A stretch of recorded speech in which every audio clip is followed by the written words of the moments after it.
1936 में मैं ये पढ़ती थी, कहा कि मैट्रिक, जिसको 10वीं कहते हैं। तो उसी टाइम ये दिवालियों की, दशहरे की छुट्टियां मिलती है, 20 दिन। मुझे याद है उस टाइम में भी 3 सप्ताह छुट्टियां मिलती थी, वैकेशन होती थी। हैदराबाद गर्म मुल्क तो होता था और दिन में तो बहुत गर्मी में, मई जून में तो बड़ी गर्मी होती थी, परंतु दिवाली में इतनी गर्मी नहीं होती थी। तो छुट्टियों में हम थी, तो छुट्टियों में तो बाकी भी टाइम मिलता था, तो मंदिर में जाना करना होता था। तो सवेरे सवेरे हम थोड़ी उस टाइम में, दिवालियों में ठंडी शुरू होती है, हम सोई पड़ी थी अपनी पलंग पर। तो मुझे याद है कि मेरे सामने एक सुंदर बगीचा देखा। अब मैं कैसे ज्ञान में आई, पूछा ना, मैं बताती हूँ। एक बहुत सुंदर शाही, बहुत बड़ा शाही बगीचा देखा, और उसी बगीचे में बहुत चारों तरफ लाइट ही लाइट थी, बहुत सुंदर लाइट थी। और उसी चारों तरफ जैसे कोई लाइट के बीच एक सुंदर बगीचा हो, और दूर दूर बड़े फूल फल ऐसे लगे। अगर मुझे याद है तो वो बगीचा, अब मैं एक बात सुनाऊं, मैं कभी चाहती थी ऐसा बगीचा मैं कब तो यहाँ इस टाइम में देखूं। तो मैं जब ऑस्ट्रेलिया में गई, वहाँ एक जगह बहुत बड़ा शाही, जैसे ग्रीन गलीचा बिछा हुआ हो ना, बहुत बड़ा बगीचा था। वहाँ बरसात होती है ना, बहुत बड़े शाही ग्रीन लैंड होते। मैंने कहा ये तो मैं जैसा वहाँ स्वर्ग का बगीचा देखा। तो उसी बगीचे के बीच पहले लाइट आई, उस लाइट के बीच से छोटा सा श्री कृष्ण, राधे नहीं थी, सिर्फ श्री कृष्ण बंसरी लेता, नाचता नाचता कूदता, वो बहुत दूर से नाचता नाचता नाचता वो मेरे समीप आया। तो जब वो मेरे समीप आया तो आप सोच सकते, बहुत मुझे खुशी हुई। इतनी, परंतु मैं नींद में हूँ, अब सपना या ध्यान है, पर मैं सोई पड़ी हूँ। तो वो मैंने देखा कि वो मेरे बहुत पास में आया। जब पास में आया तो मैं बहुत खुशी में उनको देखती रही, बस खुशी में। तो जब मैं उनको बहुत खुशी में देखती रही, तो उसी के पीछे एकदम सफेद वेशधारी फरिश्ता आया। तो छोटेपन में सत्यनारायण का व्रत रखते थे, और उस टाइम में सुनाते थे कि भगवान बूढ़े वेश में आता। सत्यनारायण का व्रत रखते हैं ना, आप लोग जानते हैं ना, वो सत्यनारायण का व्रत रखते हैं ना। सत्यनारायण भगवान कहते हैं वो बूढ़ा होता है। तो जब वो मैंने श्री कृष्ण के साथ वो सफेद वेशधारी फरिश्ता देखा, तो मुझे ऐसे लगा कि जैसे भगवान सत्यनारायण को मैं देख रही हूँ। तो मैं श्री कृष्ण भी प्यारा यूं देखूं, फिर ये सत्यनारायण को देखूं, इनको देख, इसको देखूं, मुझे दोनों बड़े प्यारे लगे, बहुत प्यारे। तो इतने में मैं जाग पड़ी और दोनों गायब हो गए। श्री कृष्ण भी गायब हो गया, तो सत्यनारायण भी गायब हो गया, दोनों गायब हो गए। पर मुझे अंदर बड़ी खुशी हुई।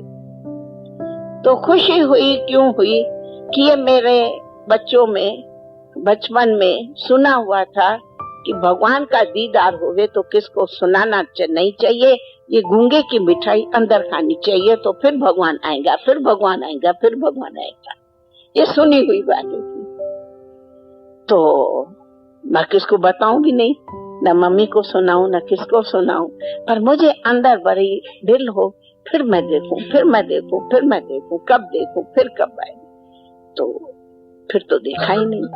फिर मैं जाकर के और कोठे पर बैठना हूँ, श्री कृष्ण की माला लेके, बस श्री कृष्ण तो मुझे फिर आओ, पर आवे ही नहीं। बहुत माला फेरूं, ध्यान करूं, मूर्ति का मंदिर में जाऊं, आवे नहीं, लेकिन मेरी दिल बहुत थी। ऐसे करके 2-3 दिन बीत गए। तो क्या हुआ कि 2-3 दिन के बाद मेरी एक क्लास फेलो थी, वो कोई ओम मंडली में गई थी। उस टाइम में इसको कहा जाता था ओम मंडली। आप लोग सुनिए ना नाम ओम मंडली, सुना है नाम ओम मंडली? हाँ, तो ओम मंडली में वो थोड़े ही दिन हुआ था, वो गई थी। तो वो मेरी क्लास फेलो थी। तो ऐसे ही उसने भी याद किया, मैंने कहा था अच्छा मैं आऊंगी। नजदीक के घर थे तो हम वहां गई। तो वो बहन मेरी फ्रेंड ध्यान में बैठी थी और ऐसे आंसू बह रहे। तो मैं उनको कहूं, उनका नाम था लीला। लीला लीला जवाब नहीं देंगे, बस ऐसे मुस्कुराती रहती, यूं हाथ उठा रही है, यूं कर रही है, यूं कर रही है, आंसू बहा रही है, और मैं उनको बुला रही हूँ, मुझे जवाब देती नहीं। तो जरा मुझे बच्चे होते हैं, बुरा भी लगे, क्या है मुझे पता तो नहीं कि उनको क्या हो रहा है। तो मैंने उनके मम्मी को कहा कि मुझे तो लीला ने बुलाया और मैं आई हूँ, तो बात भी नहीं करती है, आंखें भी नहीं खोलती है, और मैं बुला रही हूँ जवाब भी नहीं देती है। ठीक है मैं जाती हूँ, मैं चली जाती हूँ। तो मम्मी ने कहा भाई मुझे भी बेटी पता नहीं है, और बस इसको बस जब देखो तब देखो ये ध्यान में बैठी रहती है, क्या इसको हुआ है मुझे खुद पता नहीं है, और 2-3 दिन से इनकी ये अवस्था। तो जो देखा ना मुझे बड़ा अच्छा लगा। तो देखने के बाद जैसे बच्चियां होती है, बताओ 13-14 बरस की क्या उम्र होती, तो कहा कि चलो, उस टाइम में मुझे सभी रामा कहते थे, मेरा नाम में रामा है, तो रामा और चलो और हम तुमको श्री कृष्ण का दीदार कराएंगे, तुम चलो मेरे साथ, मैं तुम्हें श्री कृष्ण का दीदार होगा। मैंने कहा लीला तुम्हें क्या नशा चढ़ा है, श्री कृष्ण का दीदार कोई मासी का घर है, चर्चा है, आई है श्री कृष्ण का दीदार करेंगे। मैं कितनी पूजा करती हूँ तो ही नहीं, अभी तुम मुझे कराएंगे। जैसे बच्चियां हंसी करती है, कहा नहीं तुम मेरे साथ चलो, मैं तुम्हें कराएंगे। अच्छा कहाँ? तो बिल्कुल उनके ही सामने में, बहुत नजदीक घर थे। बाबा ओम मंडली का जो सत्संग पहले शुरू किया ना, सत्संग, वो सत्संग था भाऊ के घर। माना भाऊ बाबा का, विश्व किशोर भाऊ, वो बाबा का भतीजा था। तो बाबा ने पहले सत्संग किया अपने भाई के साथ, अपने घर में नहीं। तो वो घर उनके ही सामने में था और कोई हम लोगों से दूर नहीं था, 5-7 मिनट के पैदल में था। और किकनी वो भी जो था सत्संग, वो किकनी वो फिर मेरी दूसरी फ्रेंड थी, उनके ही घर में था। और किकनी बाबा की अलौकिक में बहन की लड़की, माना बहन के घर में किया। तो मैंने कहा अच्छा किकनी के पास तो चलेंगे। अच्छा कितने बजे? तो कहा और अभी तो शाम का टाइम है और कल सुबह को 10 बजे सत्संग होता, आप 10 बजे आना। तो बाबा सुबह को 10 बजे सत्संग करता था, क्योंकि अभी तो माताओं का ही था, तो मर्द लोग तो सब दुकानों में जावे, तो माताएं 10 बजे से 11 फ्री होती है।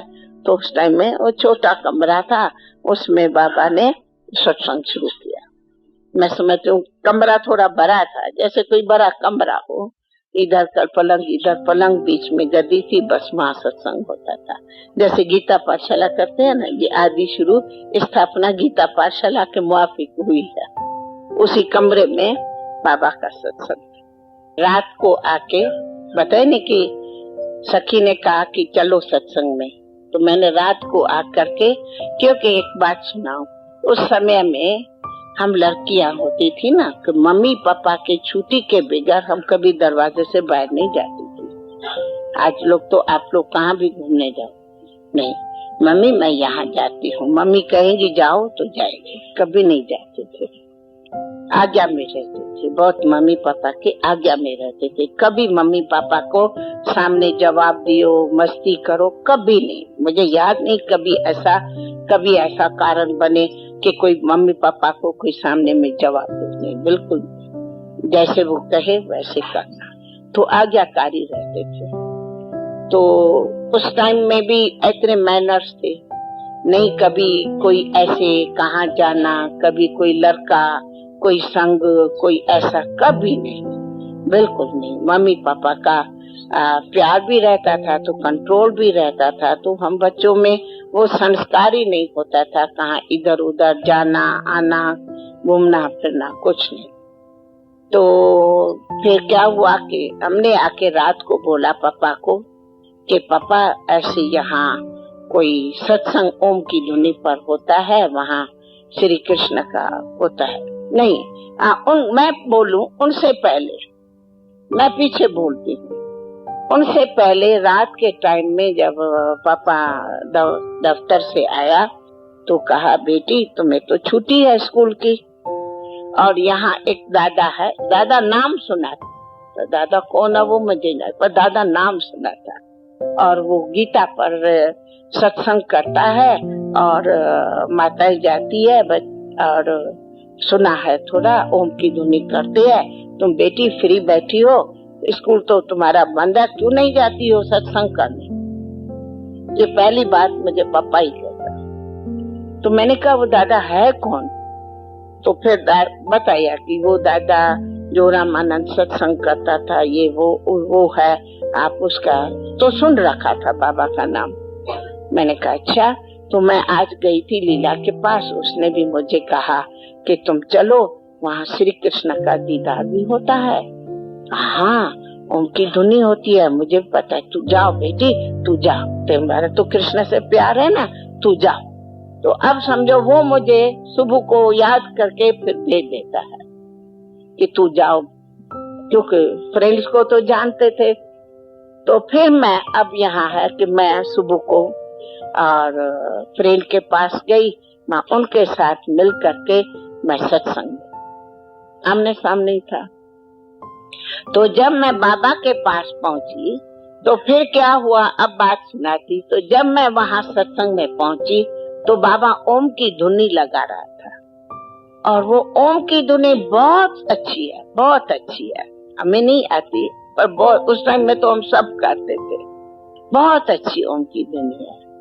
और बस मैं जैसे वहां गई और ओम की धुनी हुई और मैं ध्यान में चली गई, तो ना मैं भी ध्यान में चली गई। पहला बार मैं ध्यान में गई हूँ, मैं कभी पहले ध्यान में नहीं गई। तो मेरी दृष्टि बाबा के मस्तक पर पड़ी, और मस्तक से ऐसे लगे कि कोई ऐसी लाइट निकल रही है। बिल्कुल मुझे कौन बाबा है क्या कुछ ध्यान नहीं, पर ऐसे लगे मस्तक से यूं लाइट निकल। फिर मैंने कहा कि मेरे अंदर में आया कि 3-4 दिन, अब समझो वो 3-4 दिन पहले जो मैं सुबह सुबह बताया नहीं कि ध्यान में देखा श्री कृष्ण, तो मैंने कहा ये तो सत्यनारायण भगवान जैसा ही है, और ये मुझे सपनों में क्यों आया, और ये मैं इसको देख रही हूँ, ये ऐसा ही बिल्कुल मैंने सत्यनारायण भगवान रूप में तो मैं सपने में देखा। ये कौन है? ये सत्यनारायण भगवान है क्या? ये सत्यनारायण भगवान है क्या? बस ऐसा ही मैं बाबा को देखती रही, और देखती देखती ओम की धुनी हुई और मैं ध्यान में चली गई, है ना। फिर ध्यान में चली गई तो फिर वो ही मैंने श्री कृष्ण, वो बगीचा, वो लाइट, वो सत्यनारायण भगवान, बिल्कुल जो मैंने पहले सपने में देखा वो मैंने उसी ध्यान, और ध्यान में मैं चली गई। तो कितना समय मैं ध्यान में बैठी रही। अब कब सत्संग पूरा हुआ मुझे पता नहीं, और सारे उठ गए। तो जब मैं सब उठ गए तो कोई ने मुझे उठाया होगा, तो उठो उठो। तो कुछ मैं जागी तो मैं वैरी हो गई कि यहाँ मैं कहाँ बैठी हूँ, और सब तो खाली हो गया। तो मुझे आई लज्जा, मैं लज्जा के मारे उठ के भागने लगी। तो बाबा दूसरे कमरे में बैठा था, बुलाया। तो हम तो छोटी थी, तो मुझे तो अंदर तो लगे सत्यनारायण भगवान है, मैं इनको देखूं, लेकिन बाहर से मैं डरूं और बाबा के सामने नहीं जाऊं कि कैसे जाऊं, बच्चे ही तो होते हैं। तो बाबा ने बुलाया, आओ बेटी बेटी आई। तो बाबा बुलाया, बस मैं ध्यान में थी। बाबा ने जब मुझे बुलाया तो भी मैं ध्यान में थी। मैं बाबा को वही सत्यनारायण भगवान के रूप में देख रही, और घड़ी घड़ी श्री कृष्ण आवे, श्री कृष्ण आवे, ये आवे, ऐसा ही मैं देखती गई। तो क्या हुआ कि मैं उसी ध्यान में जो पहले गई, तो मैं घर आई तो भी गया ध्यान में। कितना दिन रात को नींद नहीं आवे, जब देखो बच्चा के ऊपर कोठे पर, वहां पर कोठे होते हैं, छत जिसको छत कहते, माना नीचे में रूम्स होती और सिंगल सिंगल स्टोरी, बड़ा नहीं, दो दो मार होती, सिंगल स्टोरी। बस जाके मैं छत पर अकेली बैठ जाती थी, घंटों के घंटा मैं ध्यान में चली जाती थी। फिर मेरी माँ समझे, मालूम नहीं बेटी को क्या हुआ है, क्या हुआ है, नहीं खाती है, नहीं पीती है, नहीं बोलती है, ना हंसती है, बस जब देखो ऐसे समाधि लगा के बैठी रहती है, ऐसे समाधि लगा के बैठी रहती है।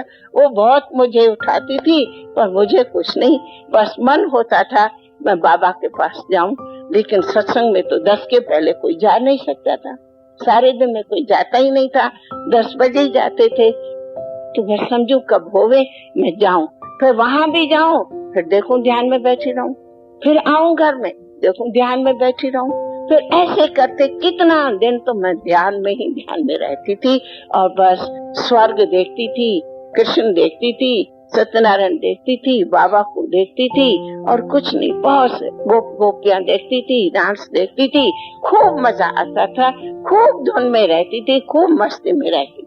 अच्छा, जब मस्ती में रहने लगी, लगन तो बढ़ती रही, और फिर कभी पापा भी कहता था क्या हुआ है, क्या हुआ है, कुछ नहीं, कुछ नहीं, मैं बोलती नहीं, कुछ नहीं, वो कुछ बोले, कुछ बोलना नहीं। हाँ, अच्छा, फिर हुई दिवाली, इतने में दिवाली आई, दिवाली के समझो 2-4 दिन पहले की बात है, 2-3 दिन की बात है।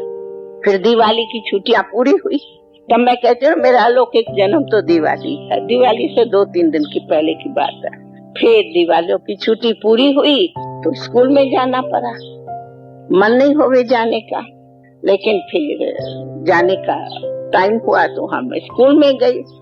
तो स्कूल में गई तो वहाँ मम्मा भी स्कूल में आई, तो हमने मम्मा को ये बताया उससे पहले, और मम्मा को भी उम मंडली में एक दिन कभी आना पड़ा, तो शालता मणि का बाप लेके आया था। फिर हम दोनों ने राय किया था कि स्कूल क्या। फिर मेरी तो बहुत लगन थी, उस टाइम में मुझे याद है मम्मा से भी मुझे बहुत लगन थी, मम्मा अभी थोड़ी थोड़ी नहीं आई। फिर मम्मा तो बहुत गलत किया झटपट, फिर हमने तो आके पापा को बोला मैं स्कूल नहीं गई, तो थोड़ा पापा आंख दिखाने लगा। मैंने कहा देखो, मैं तो बनूंगी बैरागी, मैं तो बनूंगी कृष्ण की गोप का, मुझे तो राधे कृष्ण के संग रहना है, मुझे तुम्हारी पढ़ाई नहीं करनी। मैं साफ कहती मैं नहीं पढ़ने जाऊंगी, मुझे स्कूल जाना नहीं। अब वो जानता तो था, अच्छा बेटी जैसी तुम्हारी देह, बस मुझे तो खुशी मिली, छुट्टी मिली, हमने कहा जाओ स्कूल जाना ही नहीं। फिर मैं स्कूल में अपना दे करके नोटिस आ गई, मुझे स्कूल में नहीं आना है, और मुझे एग्जामिन क्योंकि होता है ना। फिर एक नवंबर के बाद, दिवाली के बाद एक वो होता है ना एग्जामिन, 6 मासी का। तो हमने कहा मुझे स्कूल में नहीं जाना है, मुझे एग्जामिन देना नहीं है, बस मुझे तो छुट्टी हुई। फिर तो बाबा ओम मंडली, फिर तो बाबा ने भाषण सिखाया, बोलना सिखाया, ये सिखाया, लगन थी, रास करो, डांस करो, ये करो। फिर तो बाबा कौन सुनावे, बस मस्ती चढ़ी पड़ी थी। तो दीदी थी ना, बड़ी दीदी जानते हैं ना आप लोग, बड़ी दीदी, तो बड़ी दीदी मेरी चाची लगे। आप लोग को मालूम है बड़ी दीदी जिसने शरीर छुड़ाया, जानते हो आप लोग, देखा है बड़ी दीदी का फोटो, वो मेरी चाची लगे। और उनका घर जो था ना समझो हम लोग सब चाची थे ना, तो सब एक मोहल्ले में रहते थे। समझो हमारा घर और बड़ी दीदी का घर जैसे यहाँ से सुखनाम हो, तो बस बड़ी दीदी को भी बहुत लगन थी। बड़ी दीदी तो मेरे से भी पहले आई थी। क्वीन मदर तो अपने घर में थी, दीदी तो अपने ससुराल में थी ना। मैं ससुराल की बात करती, अभी तो वो ससुराल में थी ना, तो उनका घर बिल्कुल सामने में था। तो बस हम और दीदी बहुत मस्ती में रहते थे और मिल करके आते थे जाते थे। और बड़ी दीदी भी मेरी चाची लगे, ये अर्जुन है ना, अर्जुन की माँ, वो भी बहुत मस्ती में थी। अर्जुन नहीं, नीचे में अर्जुन भाई कहते हैं जिसको, इधर नहीं बैठा, जिसको अर्जुन दादा कहते, उनकी माँ भी मेरी चाची थी। और ये आनंद किशोर मेरा चचेरा भाई है। तो हम सब ऐसे एक मोहल्ले में रहते थे। तो बस हमारी तो सबकी लगन थी, जाते थे आते थे, दूसरी कोई दुनिया नहीं, मिलते थे, बस बाबा की बातें करते थे। बस इसी के लिए तो सबके कारण मम्मी पापा भी समझते थे भाई दीदी के साथ जाते आते हैं, तो हमको तो साथ हुआ, फ्रेंड्स हुआ, फिर हमारी तो लगन बढ़ती गई और हम ज्ञान में आती गई। फिर तो बाबा ने क्या नहीं भाषण सिखाया और बोलना सिखाया, मंत्र सिखाया, गीत गाते थे, औरों को समझाते थे। फिर तो हमारी ज्ञान की मस्ती क्या थी, न खाना न पीना न सोना, इतनी मस्ती थी जो बिल्कुल दुनिया की कोई स्मृति याद नहीं। फिर एक दूसरी हिस्ट्री सुनाती कहानी। उस टाइम में फिर हम आप लोग को सुनाते। उस टाइम में हम लोग तो छोटे थे, तो रंगीन कपड़ा तो पहनते ही थे, तो ना। तो क्या था, एक हिस्ट्री सुनाती हूँ, मुझे याद है, वो कभी नहीं भूलेंगी। तो जरा सिंधियों की लड़कियां जेवर भी पहनते थे, चूड़ी चेन ये सब कुछ परा रहता था, जेवर भी पहना रहता था, तो रंगीन कपड़ा भी पहनते थे। तो क्या था कि बाबा का जो घर था ना, मैंने मसाता का किया था, तो बाबा का जो घर था वो नीचे बहुत बड़ा था और ऊपर कोठा था। वहाँ बाबा की एक नहीं भाई एक बरसाती रूम होती है ना, ऐसे एक कांच की रूम बाबा की ऊपर थी। और तो बाबा बहुत करके उसी रूम में ऊपर रहता था एक कांच में। तो क्या हुआ कि हम नीचे से आ रहे थे, हम 3-4 सखियां थी, लीला ये सब की कनी, हम सभी 3-4 सखियां आ रही थी। बाबा कोठे से हम लोगों को देखा, तो देखा हम लोगों को तो रंगीन कपड़ा परा था, कुछ जेवर भी परा था। तो और हम लोग रोज आते थे और बाबा का घर था बिल्कुल बाजार के बीच में, बाजार के बीच में था ना, बिल्कुल बाजार के बीच में था। हम लोग का घर अब बाजार के बीच में नहीं था, हम लोग तो टकरी पर रहते थे, पर बाबा का घर बिल्कुल जैसे बाजार से पास हो ना, वैसे बाजार के बीच में था। तो दुकान वाले भी यूं देखते थे, वो कोई बाबा देखते थे, हम तो नीचे से आके, तो हम आई अंदर। तो बाबा ने कहा बच्चों को कहो सीधा ऊपर आ जाए। बाबा ने ऊपर क्यों बुलाया, हम तो डर गई, बाबा ने ऊपर क्यों बुलाया, पता नहीं क्या काम है बाबा को। आई डरा, बेटी तुम्हें पेंट कोट वाले से शादी करनी है या पीतांबर वाली से शादी करनी है, ये पहला सवाल बिल्कुल हमारे से बाबा ने शुरू किया। पहले तो हम समझे नहीं पेंट कोट क्या होता है, पीतांबरी क्या होता है, बाबा क्या कहते हैं, शादी की बात क्यों बाबा पूछता है, हम समझे नहीं। तो कहा मैं पूछता हूँ कि तुम्हें श्री कृष्ण से गिरधर से शादी करनी है या लड़कों से शादी करनी है। मैंने कहा मेरी तो गिरधर से शादी हो गई, मुझे कोई लड़के से थोड़ी शादी करनी है। तो कहा ये जेवर क्यों पहना है, ये रंगीन कपड़ा क्यों पहना है, ये वो पहनते हैं जिसको लड़कों को पसंद है। ये एकदम बाबा का शब्द है। वो दिन ये दिन न हमने जेवर पहना न रंगीन कपड़ा पहना, उसी दिन रंगीन कपड़े को त्याग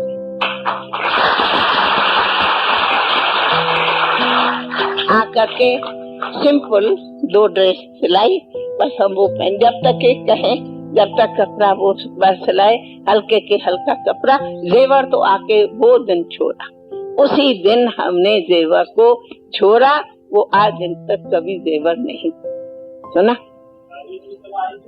नहीं उस टाइम तक दादी नहीं आई था, दादी ससुराल में बिक्री कर दिया बाबा ने। दादी तो हमारे ऊपर में मजाक करती थी, ये लोग क्या सारा दिन देखो बाबा बाबा को लेके बैठी रहती है, बहुत मजाक करती थी। और हम क्या करते थे, हम बहुत कोशिश करते थे इसको पकड़ने की, ये भाग जाती थी, आती नहीं थी हमारे हाथ में। नहीं, दादी तो मेरे से 4-5 बरस बड़ी है। तभी तो थे 3-4 बड़ी दीदी तो मेरे से मेरा ख्याल 11-12 बरस बड़ी थी। हाँ, दीदी तो मेरे से 11-12 बरस बड़ी होगी। दीदी और आनंद किशोर की एक एज है। अभी आनंद किशोर होगा 81-2 नहीं, मम्मा मैं थी उस टाइम में 14 बरस, तो मम्मा थी 17 बरस की। 2 या 3 बरस मम्मा बड़ी थी। दीदी 10 की 11 बरस बड़ी थी। ये 4 की 5 बरस बड़ी थी। मैं चंद्रमणि दादी ये सब एक एज के हैं। शांतमणि ये सब हम एक एज के हैं। लेकिन फिर हमारे बाद चंद्रमणि आई। ये समझो हम एक मास डेट के अंदर सब आए हैं। चंद्रमणि दादी स्कूल, हाँ स्कूल चली, वो फिर लंबी कहानी है। स्कूल चला तो क्या था, बिल्कुल हमारी स्थिति वो थी जिसको कहा जावे मस्तानी गोपकाहे देवानी मस्तानी। बिल्कुल देवानी मस्तानी को हमारी स्थिति थी। फिर क्या था, बाबा गया कश्मीर अप्रैल के मई में, ये दिवाली में आई है अप्रैल मई में। फिर बाबा वहाँ कहा कि हम तो जल्दी आएंगे, वो फिर जास्ती ये बतावे। फिर बाबा आवे नहीं, तो बाबा का क्या था कि एक स्कूल ज्ञान से आने से पहले, जिसको ओम निवास कहते, वो बाबा ने स्कूल के लिए बिल्डिंग बनाई थी। वो समझो बाबा ने लौकिक स्कूल के ख्याल से एक बिल्डिंग बनाई थी। तो जैसे नहीं भाई, स्कूल तो थोड़ा दूर बनाया जाता है ना, बाजार में घर था और स्कूल थोड़ा दूर बना, टकरी के नीचे बड़ी एरिया जैसे खुली। ब्रिटिश राज तो था, तो उधर ब्रिटिश वालों का बंगले थे, ये फॉरेनर्स के बंगले, भाई कलेक्टर फलाना ये सब उधर था, उस तरफ में स्कूल था। तो स्कूल की बिल्डिंग बनाया रहता, हमें ये पता नहीं था। तो बाबा ने कश्मीर से लिखा, मैं तो तब ओम राधे आऊंगा। समझो उस टाइम में हमारी हेड ओम राधे है। बाबा समझो जब गया है तो मामा को ही हेड बना के गया। मामा की हिस्ट्री फिर पूछेंगे तो बड़ी है, पर मामा हमारी कहा कि मामा की जब ओम धुनी गाती थी तो बस मस्त सब हो जाते थे। तो मामा जितना अच्छा भाषण करती थी, जितना मामा ओम गाती थी, तो मामा हम सबसे बहुत होशियार थी, बहुत मीठा बोलती थी, बहुत अच्छा भाषण करती थी, बहुत अच्छा ओम गाती थी। और वैसे भी मामा बाजा बजाती थी, वैसे भी मामा बीना भी बजाती थी। तो मामा तो गाने में होशियार थी, मामा डांस में भी होशियार थी, क्योंकि स्कूल में बहुत पाठ लेती थी, बॉम्बे की सीखी हुई थी। तो मुझे बिल्कुल याद है, twinkle twinkle little star how I wonder what you are, ये मामा का पहला हमने कोई स्कूल में डांस करते बचपन में देखा था। अपने स्कूल में कोई डांस थी, ज्ञान की पहली। तो मामा गाती भी थी, मामा बजाती भी थी, मामा डांस भी करती थी, मामा सुनी भी थी, स्वीट भी थी, बोलती भी बहुत स्वीट थी। तो बाबा ने लिखा ओम राधे। उस टाइम में बाबा हम सब को नाम देता था, ओम रामा, ओम गोपी, ओम राधे, सबको ओम। ओम बाबा, हम ओम दादा, सबको ओम था। बाबा को बाबा नहीं कहते थे, बाबा को दादा कहते थे, पर ओम दादा। पर हम सब को नाम भी ओम, ओम के नाम के साथ हम सभी का नाम। तो ओम मंडली नाम पड़ गया। फिर बाबा ने क्या कहा, तो बाबा ने लिखा ओम राधे, मैं तो तब आऊंगा हैदराबाद जब तुम, ये मेरा एक स्कूल बन रहा है, तो ऐसी लेना है कि जो भी माताएं आ रही है, अब उस टाइम तक माताएं आ रही है, कोई भाई नहीं शुरू हुआ है, तो इनों की जो बच्चियां या बच्चे हैं उनकी तो बोर्डिंग, और वे सब वहाँ बोर्डिंग में रहे, जब तुम ऐसा स्कूल की तैयारी करेंगे तब हम आऊंगा। और वो उस टाइम में जो कॉन्ट्रैक्टर था, ये कॉन्ट्रैक्टर है, अभी तक तैयार हुआ होगा, उनसे कॉन्ट्रैक्ट करो और सारी बिल्डिंग हाथ में लियो, तैयार करो, फिर मुझे समाचार दियो तो मैं आऊंगा। तो बाबा 1 मास के बदले 3 मास जाके कश्मीर बैठ गया ठगी करके। और हम इतना पागल रोए रोए, कहाँ गयो मेरो गिरधर, कहाँ गयो गिरधर। अरे हमारी रात क्या थी, दिन क्या था, हम लोग तो पागल थे, एकदम पागल थे। बाबा बाबा बाबा करके बस